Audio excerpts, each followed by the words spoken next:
on aide les gens avec ce qui est le plus important, c'est-à-dire le logement. Puis ça s'ajoute à tout ce qu'on a fait dans le passé. Il n'y a pas plus d'argent pour les syndicats. Il n'y a pas plus d'argent pour les syndicats. Pour Québec, pourquoi pas une autre baisse d'impôts, M. Legault?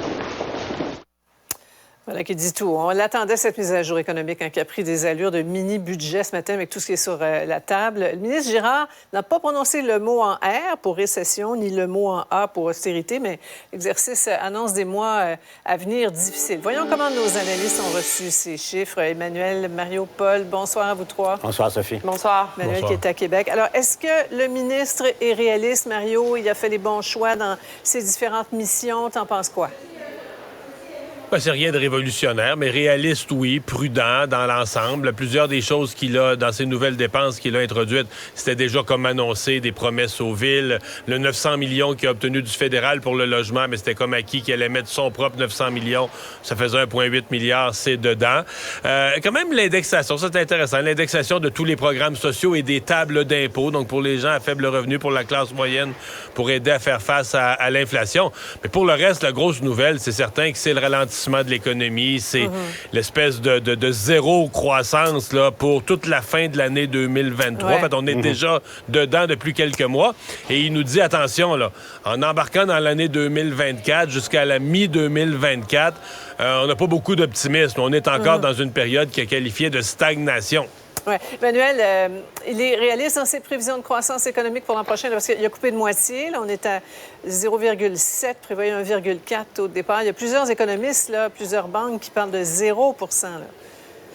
Oui, c'est ça. C'est toujours un exercice périlleux. Je pense que ce qui est réaliste et ce qui est prudent, c'est d'avoir définitivement revu à la baisse très sérieusement ces prévisions. Ce qui est très habile de la part du ministre Girard, c'est qu'il donne l'impression qu'il intervient pour aider les gens.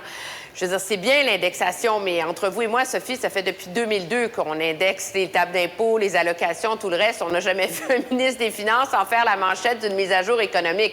La seule différence, c'est que cette fois-ci, le chiffre est impressionnant parce qu'on se base sur l'inflation de l'an dernier qui était très élevée. Et même chose pour le logement. M. Legault qui dit on vient en aide aux gens avec le logement, etc.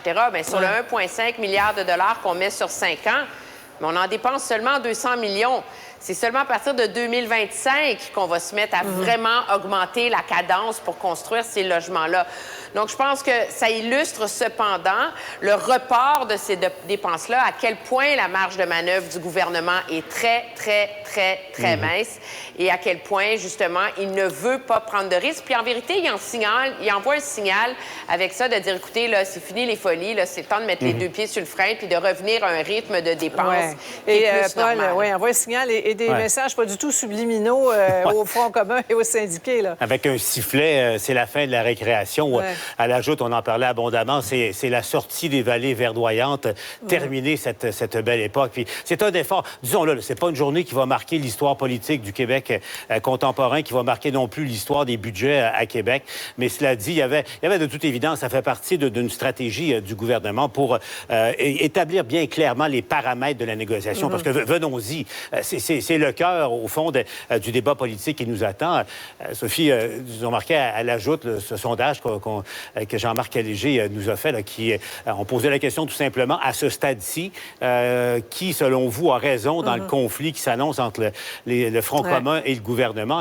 Et pour le moment, bon, on le voit, les syndicats ont le haut du pavé à 2 pour 1. Là, les gens appuient leur position, mais 37 % des gens n'ont pas d'opinion, ne veulent pas se prononcer. Donc, il est là le champ de bataille de l'opinion publique, là, parce que c'est ça dont il est question en ce moment. Éric Girard, dans son budget, dit attention, on n'a plus d'argent, les paramètres sont là. On peut soupçonner que quelque part dans les multiples pages de son mini-budget, il y a des petites cachettes pour bonifier l'offre. C'est le jeu de la négociation, mais bref, c'est le cœur, au fond, de la journée aujourd'hui. Est-ce qu'il t'étonne, Mario, ce chiffre là, de 37 % de gens qui ne savent pas ou ne veulent pas se prononcer? Non. Ben, non, parce qu'au contraire, je pense que ces gens-là ne veulent pas se prononcer aussi parce qu'ils se disent, ben regarde, il n'y a personne, c'est un peu, moi, ma position, il n'y a personne qui a vraiment raison. Là. Les uns défendent les syndicats, défendent leurs membres, les autres défendent, le gouvernement défend les contribuables. Puis, tu sais, l'équilibre va devoir se trouver entre les deux. Pour moi, ce qui est inquiétant, c'est que présentement, ça ne semble pas vraiment négocié. Je parlais tout à l'heure ici avec la présidente de la CSN qui dit, non, nous, là, les chiffres présentés ce matin, ça ne nous impressionne pas. On n'a pas l'intention de céder sur nos nos demandes. Et c'est plus ça, je pense, qui préoccupe tout le monde. C'est qu'on entre... Il y a la semaine prochaine, là, du 13 au 17, une semaine tranquille, mais à partir de l'autre semaine, donc dans 2 semaines, là, jour pour jour aujourd'hui, on entre dans la phase des grèves. Puis là, ça n'arrêtera plus. Là. Là, on va être en grève tout le temps, des grèves générales et limitées qui vont s'amorcer. Est-ce qu'on peut au moins essayer de mettre de l'eau dans son vin, de part et d'autre, de négocier pour essayer d'éviter les grèves? Parce que moi, aujourd'hui, comme citoyen, j'ai l'impression que tout le monde a accepté, on part en grève, puis ça va être ça, puis c'est tout. Et c'est là où le 37 de gens qui se prononcent pas, c'est là où on verra, lorsqu'il y aura des impacts réels, concrets, quotidiens sur la vie des gens dans les écoles, dans les garderies, dans les hôpitaux. Emmanuel, je ne sais pas ce que tu en penses, mais je pense que le gouvernement a les yeux là, sur les semaines à venir. Oui, mais les syndicats aussi ont les yeux sur ce chiffre-là. Là. 41 qu'on pense que 600 000 employés de l'État, ajoutés leurs conjoints, leurs conjointes, leurs amis, on couvre pas mal la population qui a un lien avec le milieu syndical au Québec. Donc, le cœur de tout ça, puis moi, je suis pas surprise que les gens soient pas branchés en ce moment. Objectivement, il faudrait être un comptable, un actuaire à la table des négociations avec les deux offres de part et d'autre pour être capable de jauger vraiment laquelle est crédible, etc. Tout ça se déroule derrière des porte closes. Donc, on est vraiment pris dans une guerre de relations publiques. Je pense qu'avec sa mise à jour économique aujourd'hui, le gouvernement a au moins voulu se donner des moyens d'essayer de la gagner, cette bataille-là. Voilà. On poursuit notre joute des analystes après la pause. La mairesse de Montréal qui demande des comptes à la directrice de l'Office de consultation publique, mais elle refuse de condamner sa prédécesseur, Dominique. Une autre vision de l'actualité. Cube Radio. Alexandre, rapport annuel sur la production de vin. Oui, l'organisation. Dans le monde. Oui, dans le monde. Pas au Québec, là, dans le monde. Non, c'est ça. Parce que la production de vin au Québec, on ferait le tour quand même rapidement. Oui, quand même. Ça augmente année après année. On s'est beaucoup amélioré dans les dernières années, mais là, c'est l'Organisation internationale de la vigne et du vin, Mario, qui publie ses chiffres aujourd'hui. Puis c'est pas très reluisant, les chiffres. On parle de la plus basse production mondiale de vin depuis plus de 60 ans au travers de la planète. Une production qui a chuté là, en Italie. Mais est-ce que les vignobles ont fermé, ont abandonné la production ou c'est la météo qui a fait qu'on a de mauvais rendements? C'est la météo. On observe vraiment là, déjà du côté des météorologues, on le sait, là, des dérèglements climatiques de plus en plus fréquents, des événements météo extrêmes qui sont appelés à se répéter de plus en plus souvent. On a perdu des rendements, perdu des récoltes. Oui, puis c'est des pays là, qui ont vraiment vécu là, des gels précoces, des pluies intenses, des sécheresses à l'autre bout du spectre qui sont venus vraiment endommager la production mondiale de vin. Là. Ça a chuté dans l'ensemble de la planète de 7%. Mais c'est vraiment l'Italie dans lequel le pays, c'est le plus dur. Ça a chuté. Et c'était le producteur numéro 1 l'année passée, l'année d'avant. Effectivement, il était le numéro 1 mondial. Ça a chuté 12% leur production, ce qui fait en sorte qu'ils ont perdu la pole position, Mario, au profit de la France, qui devient à nouveau Tu devrais même dire qu'il redevient. C'est ça qui devient à nouveau, donc le producteur principal. Mais ça faisait quelques années que l'Italie dominait. Là. L'Italie avait pris la pole depuis quelques années. Ouais, mais ça veut dire ailleurs dans le monde, comme les nouveaux producteurs, Argentine, Chili, Espagne, Portugal. C'est désastreux. Australie, moins 24% de production. Argentine, moins 23%. Chili, moins 20%. Afrique du Sud, moins 10% en termes de production ça, totale. C'est tout le nouveau monde dont la production augmentait depuis quelques années. Absolument. Ça s'est effondré en Espagne. On a eu des sécheresses records. Moins 14%. En Grèce, avec les incendies, moins 45% de la production du vin grec cette année. Ce qui fait que ça s'est vraiment là, abattu en fou. En Italie, c'est débile. Là. C'était vraiment d'une région à une autre, c'était une calamité qui était différente. On avait des pluies torrentielles d'un bord de l'Italie, dans l'autre, c'était la sécheresse complète. Donc, les vignobles étaient détruits. On parle de grêle, même dans certains endroits, qui ont détruit presque 60% de la production de certains vignobles en Italie. Il y a quelques pays seulement sur la planète qui ont réussi à tirer leur épingle du jeu et à s'en sortir. Les États-Unis ont augmenté 12% leur production de vin, eux, cette année. Restent donc dans la 4e position des producteurs mondiaux de vin. Donc, c'est quand même quelque chose là, de voir qu'on a perdu. Est-ce que le Canada apparaît même dans le dossier? Non, le Canada n'est pas mentionné encore dans le dossier, Mario, mais ça pourrait s'en venir. Oui. Il y en a comme les Britanniques, il y en a en Ontario, il y en a au Québec, il y en a un petit peu à Nouvelle-Écosse. Ça commence à se développer, puis surtout au Québec. Si on peut dire, Mario, je vais pas dire cette phrase-là souvent, qu'il y a un avantage parfois au changement climatique, c'est que le climat du Québec devient de plus en plus propice pour faire des vignobles et donc cultiver la vigne et le vin. Merci, Alexandre. Cube Radio. Une autre vision de Cube Radio. Une autre vision de l'actualité.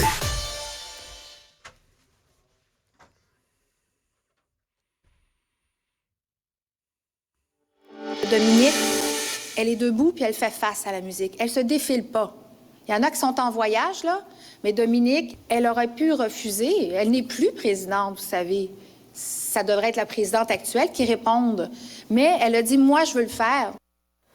La mairesse de Montréal qui a réagi à nouveau à notre dossier sur la gestion de l'Office de consultation publique de Montréal, alors que le journal révèle d'autres perles sur les dépenses douteuses de l'OCPM. Alors, pour une troisième fois, elle défend la gestion de Mme Olivier, la patronne de l'époque, numéro 2 de son administration.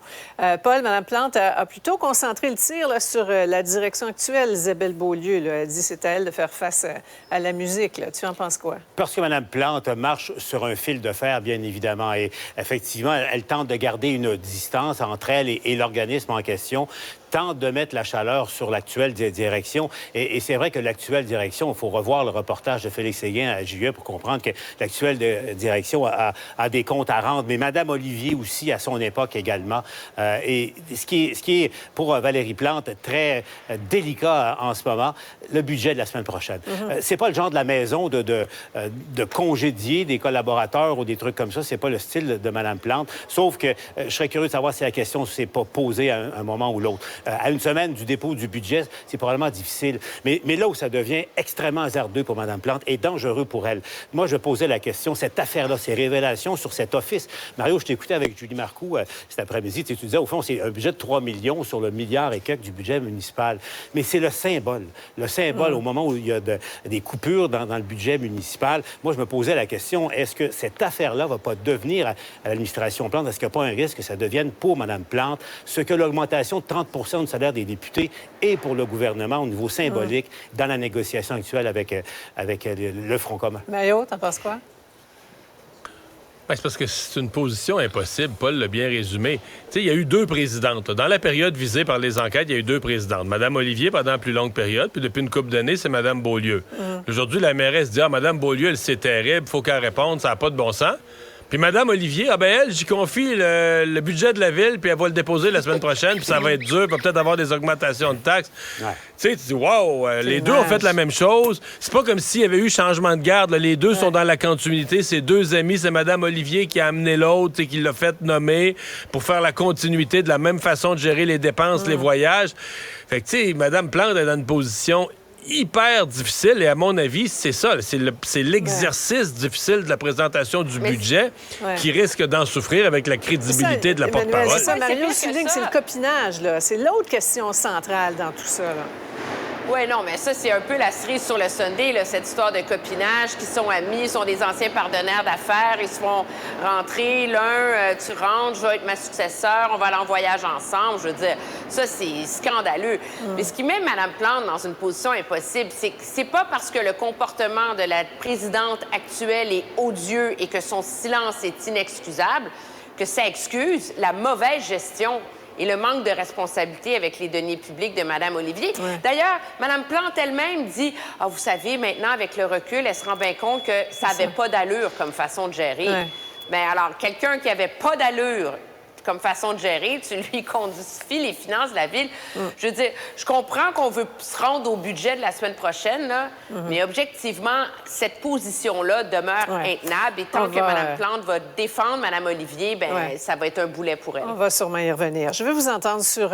dernier mot sur le conflit Israël-Hamas qui se répercute partout. On n'y échappe pas. Chez nous aussi, il y a eu des actes antisémites, les manifs qui se sont multipliés des 2 côtés et les discours de haine qui se font entendre aussi des 2 côtés-là. Adil Sharkawi, l'imam controversé, qualifié par plusieurs de pyromane, qui a pris la parole fin octobre, c'est samedi dernier, je pense que c'était pas très loin, Emmanuel, devant une foule imposante, qui a fait l'éloge du Hamas. Vous voyez un petit peu ce qu'il a dit, qui a lancé un appel à la violence, au meurtre, carrément. Là. François Legault suggère à la police de faire son travail, là, Emmanuel.